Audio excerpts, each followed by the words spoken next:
From the Presidential Palace, Manila, Dateline Malacañang.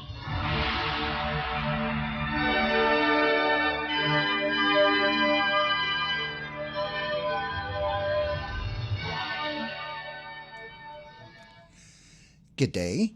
Radyo Pilipinas World Service of the Presidential Broadcast Service can also be heard on shortwave broadcast through the shortwave facilities of the United States Agency for Global Media, or Voice of America, on the following shortwave frequencies: 12.020 MHz, 15.640 MHz, and 17.665 MHz.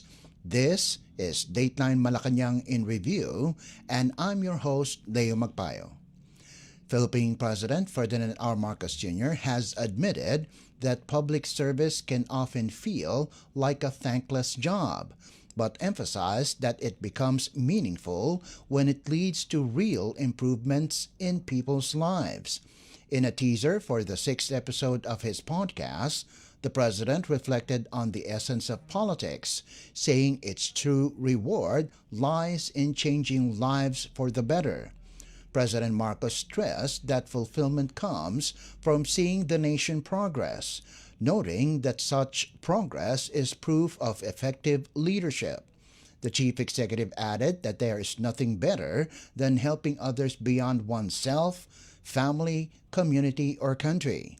President Marcos described it as a privilege to witness lives improve through public service. In the 5th episode of his podcast released in October, President Marcos credited his father, the late former President Ferdinand E. Marcos Sr., for shaping his leadership style. He added that no one can fully grasp the weight of the presidency until they assume the role. Before becoming president, Marcos Jr. held various local and legislative posts. He first served as governor of Ilocos Norte from 1983 to 86, then as representative of the province's 2nd District in 1992. He returned as governor from 1998 to 2007, rejoined the House of Representatives in 2007, and later became senator in 2010. I think you're well guided so long as you enter politics for the right reason. And there's only one right reason: to serve. There's no other correct reason.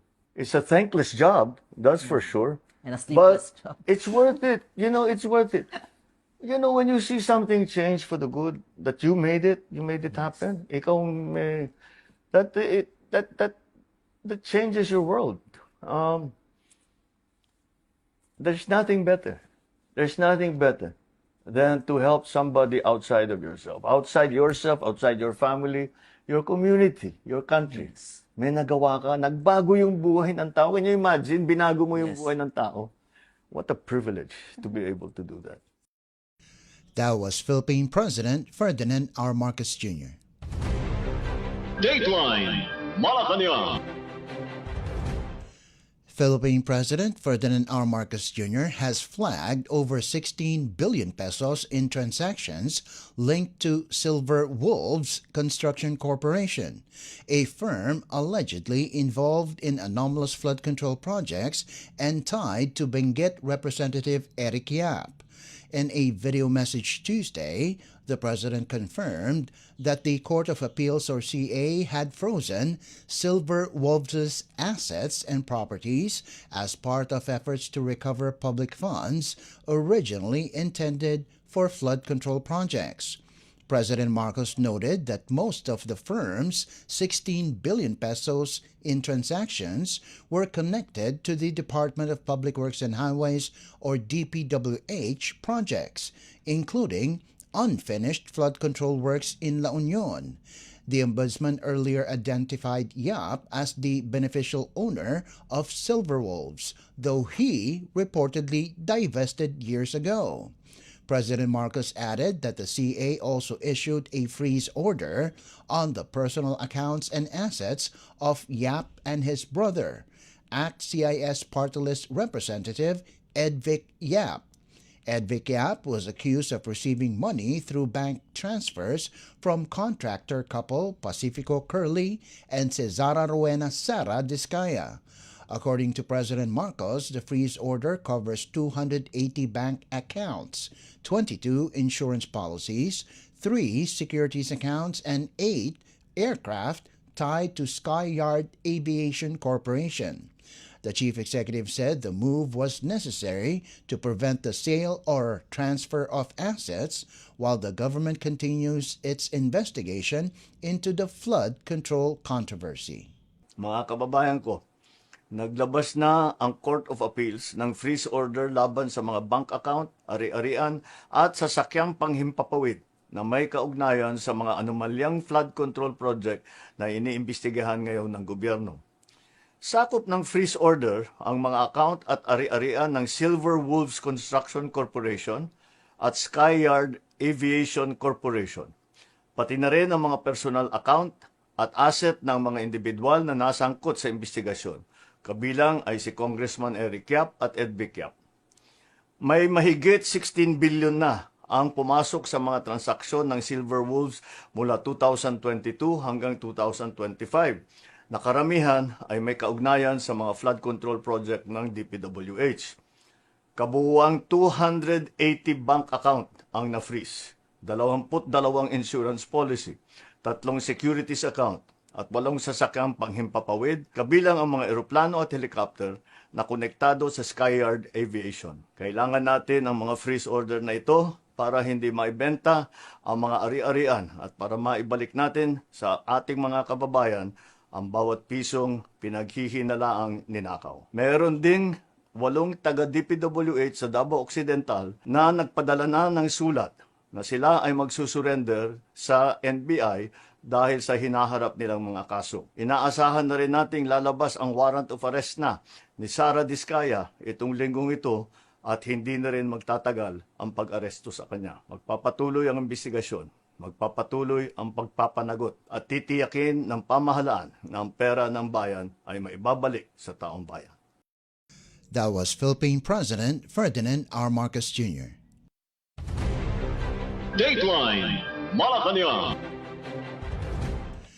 Also on Tuesday, Philippine President Ferdinand R. Marcos Jr. said that speaking with the youth provides fresh perspectives and valuable insights that help leaders keep pace with rapidly changing societal trends.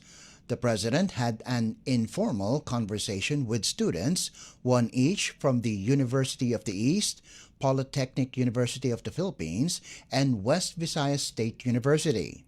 President Marcos emphasized the importance of engaging with young people, noting that they offer new ideas, a better sense of what is happening on the ground, and perspectives that challenge traditional ways of thinking.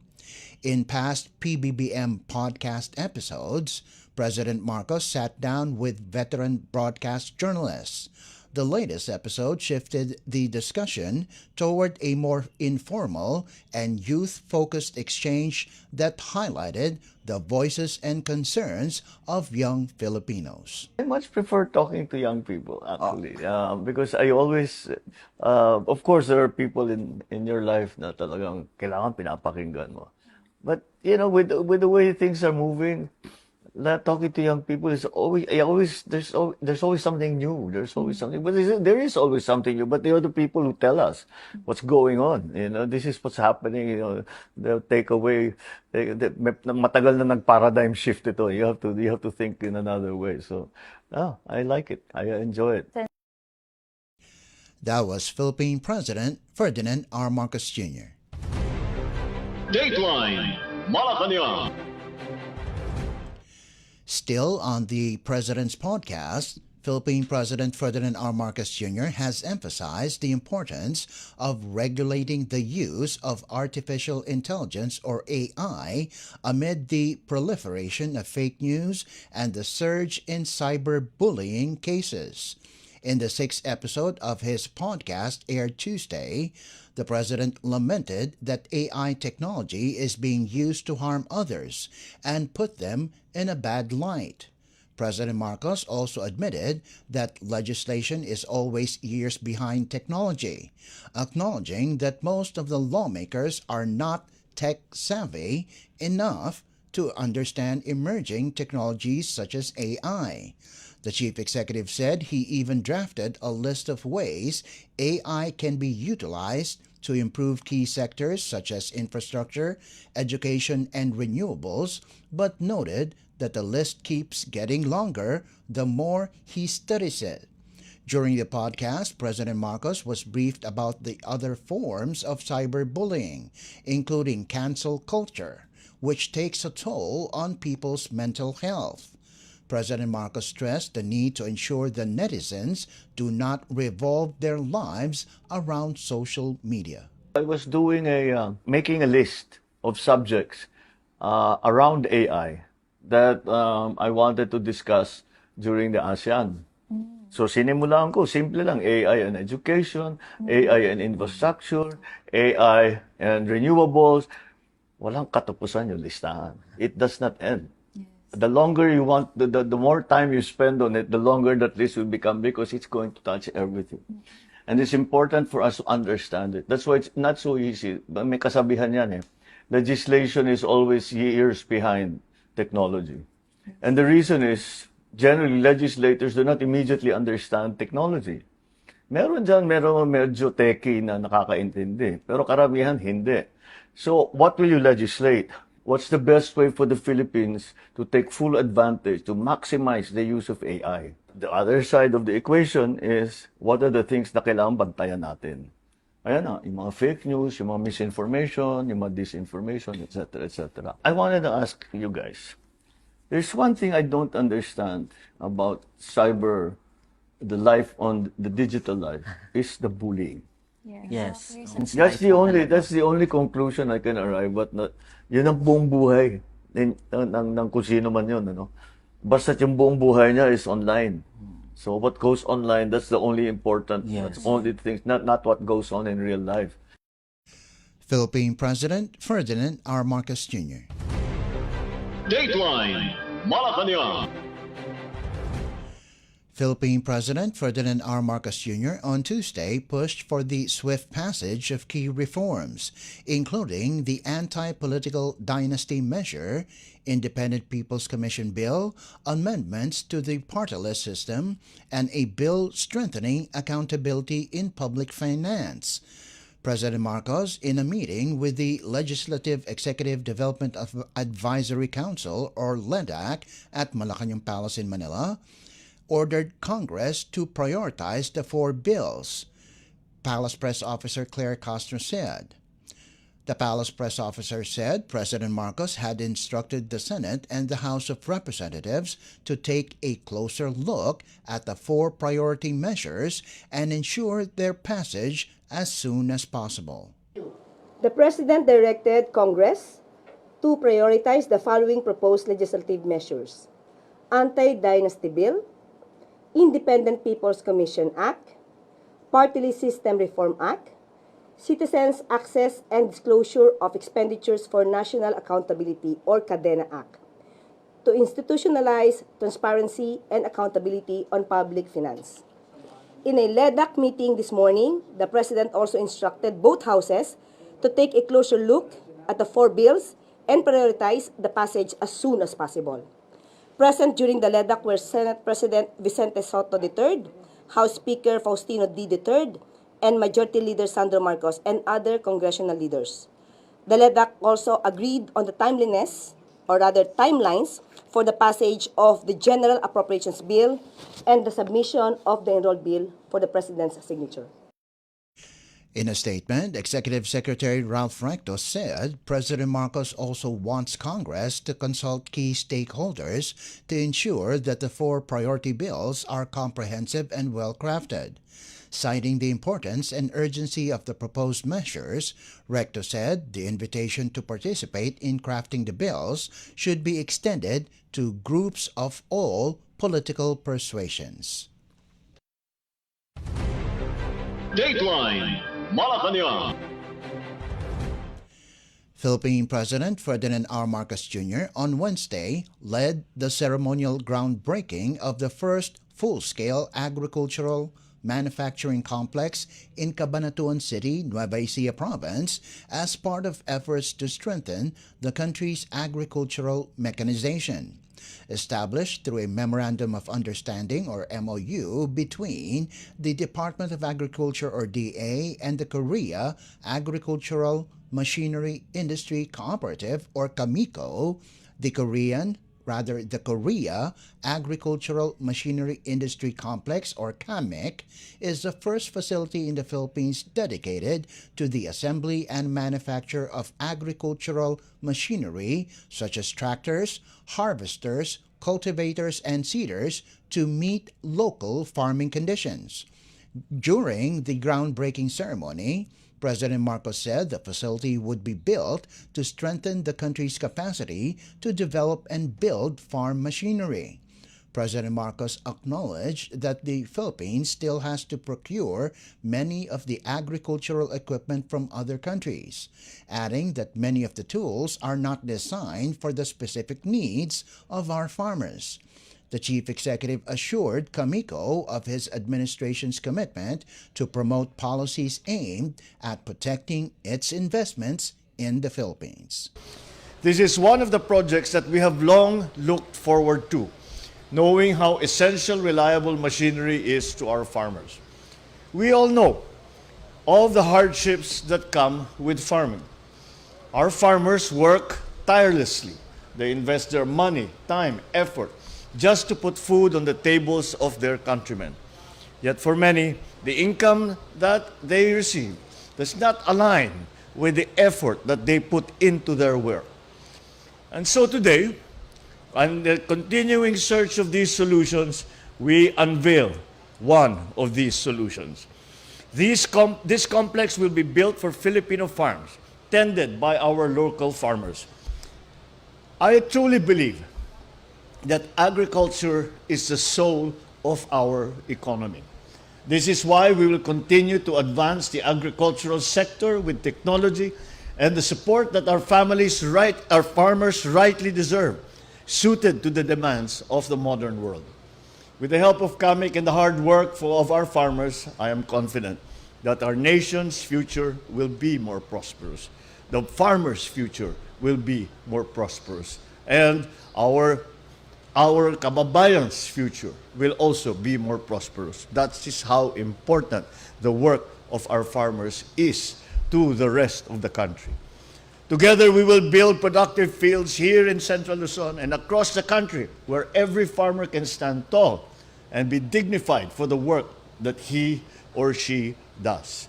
That is our continuing dream, and that is what we will continue to work for. That was Philippine President Ferdinand R. Marcos Jr. Dateline Malacañang. Also on Wednesday, Philippine President Ferdinand R. Marcos Jr. announced that the government has canceled the passport of former Ako Bicol Party List Representative Zaldi Co., a key figure under probe for alleged involvement in anomalous flood control projects. President Marcos said he has instructed the Department of Foreign Affairs or DFA and the Philippine National Police or PNP to coordinate with Philippine embassies abroad to ensure Co cannot evade the law. Foreign Affairs Secretary Maria Teresa Lazaro, for her part, said the department implemented the passport cancellation about 5 in the afternoon on December 10th, the same day the Anti-Graft Court issued its resolution. Meantime, President Marcos welcomed as good news the surrender of controversial contractor Cesara Rowena Sara Diskaya to the National Bureau of Investigation or NBI on Tuesday. President Marcos said the process is progressing smoothly, emphasizing that individuals suspected of being part of the alleged syndicate will face justice. May babalita ko po sa inyo na ang passport po ni Zaldi Co ay kanselado na.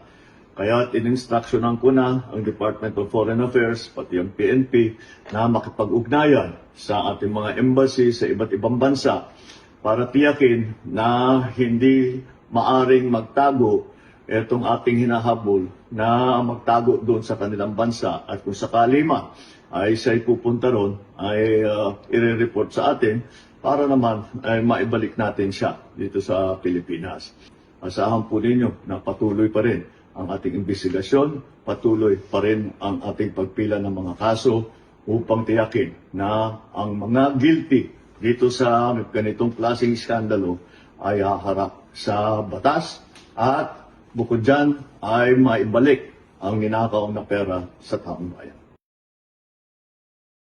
President Marcos announced that the Office of the Ombudsman recommended filing cases of malversation through falsification and violations of Section 3E of Republic Act 3019 or the Anti-Graft and Corrupt Practices Act against Diskaya and other individuals involved in the Ghost Flood Control Project in Jose Abad Santos, Davao Occidental. Dateline Malacañang. Malacañang on Wednesday assured the public that there will be no special treatment in the case of businessman Charlie Atong Ang, who is facing multiple charges in connection with the missing sabongeros, or in English, cockfight aficionados. Palace Press Officer Claire Castro emphasized that President Ferdinand R. Marcos Jr. always insists that cases should be filed based on solid evidence. Ang nais naman lagi ng Pangulo ay dapat kung magsasampa ng kaso, ito'y naaayon sa ebidensya. Ayaw niya po ng agarang pag-iimbestiga tapos walang ebidensya dahil kawawa naman timpo ang mga inosenteng tao. Kaya muli, sinasabi natin, hindi katulad ng iba, ang Pangulo po ay nais na puro ebidensya ang gamitin. Hindi madalian. The Department of Justice, or DOJ, on Tuesday found prima facie evidence with reasonable certainty of conviction to indict Ang for 10 counts of kidnapping with homicide and 16 counts of kidnapping with serious illegal detention over the Sabongeros' disappearance. 21 other respondents are also facing 10 counts of kidnapping with homicide, while 10 others, as well as unidentified policemen, were charged with 16 counts of kidnapping with serious illegal detention. When asked about public concerns over possible special treatment for Ang, Castro said Ang's case now lies in the court's hands. On the part of the DOJ, meron po silang resolution mismo. Resolution na nagpapakita ng prima facie evidence na merong reasonable certainty of conviction. So, nasa kamay na po ito ng korte. So, special treatment from the court? We cannot say that. We cannot speculate on that. That was Palace Press Officer and Communications Undersecretary Attorney Claire Castro. Dateline Malacañang. And finally, Philippine President Ferdinand R. Marcos Jr. on Thursday reaffirmed his administration's push to create a fair, transparent, and investor-friendly business environment as he led the Job Fair Plus Skills eHub at the SM Mall of Asia, or MOA, in Pasay City. Speaking before job seekers and entrepreneurs, the president said strengthening the country's business climate is crucial to generating employment and attracting both local and foreign investments. The chief executive emphasized that strong collaboration between the government and the private sector has proven to be one of the strongest drivers of national development, particularly in job creation, skills training, and support for Filipino workers and enterprises. President Marcos highlighted that since 2023, the government's partnership with the Private Sector Advisory Council, or PSAC, under the Trabajo para sa Bayan, Jobs, or Job Opportunities Building Skills Initiative, has mounted more than 5,000 job fairs nationwide, reached 1.3 million job seekers, and enabled at least 200,000 applicants to secure on-the-spot employment. President Marcos Jr. added that the MOA Job Fair and Skills eHub was organized through the collaboration of SM, the Department of Labor and Employment or DOLE, and the Department of Information and Communications Technology or DICT, with DOLE simultaneously holding job fairs in 8 other locations across the country.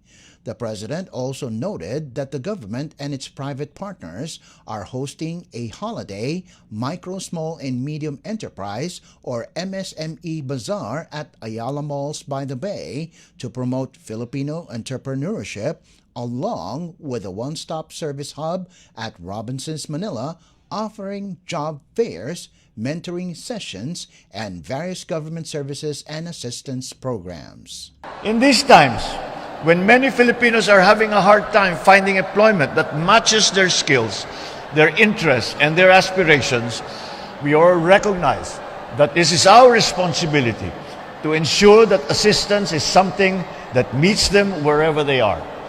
Kaya po nandito tayo ngayon upang gawing mas madali, abot kamay, at makabuluhan ang pagkakataong maghanap ng trabaho, madagdagan ang kasanayan at magsimula ang kabuhayan. This hub brings together a large-scale job fair and digital upskilling. Our partners from the Asia Pacific College, the National University, and IBM, nandito po sila. They are here to showcase their digital upskilling stations and demonstrate AI training.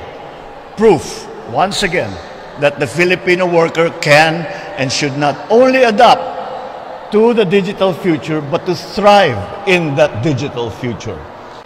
Be assured, this administration will continue to create a fair, transparent, and enabling business environment, one that encourages both local and foreign investments and rewards persistence with progress.